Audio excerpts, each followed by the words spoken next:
the commissioned officer responsible for my small 150-person group in my company was a gentleman by the name of Major John Riley Love. He was a young white guy who was a major in the Marine Corps, a veteran of Vietnam, infantry officer.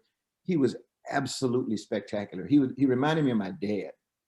He was tough, but eminently fair, very compassionate and caring, and he had a leadership style that again reminded me of my dad. You know, he could discipline you, but frequently it was by making you feel about that big because you had disappointed him.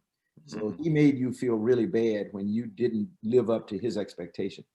And 4 years later, when it was time to graduate, I looked back to my plebe year and I said, I want to be like him. I want to be like Major Love, and I want to be an infantry officer. My family went crazy. My dad cried like a baby.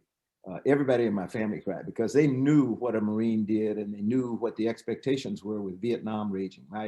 The Tet Offensive had occurred the year before I graduated from the Naval Academy and everything.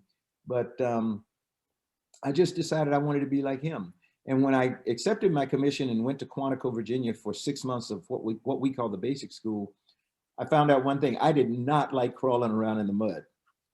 Even though I, loved to play with snakes and be out in the woods and in the river and creek, and I did not like crawling around in the mud, and especially when it was cold. And my graduation was in December in Quantico, Virginia. There was snow and ice on the ground, and we had a 3-day war that we had to go through. It was an exercise that you had to pass to get, to graduate and go on to the fleet.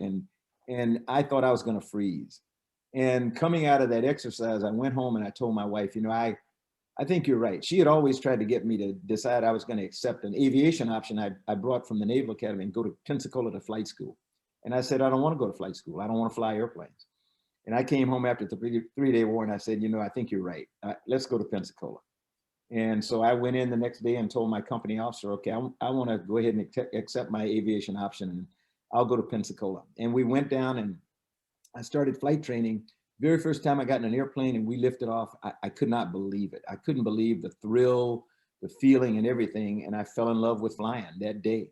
And the rest is kind of history. And the more I flew and fell in love with it, I had instructors who encouraged me and mentored me and served as role models. And one of them was a test pilot, a Marine Corps test pilot, who just really took me under his wing, talked about what it was like to be a test pilot, the challenge of it, but the reward.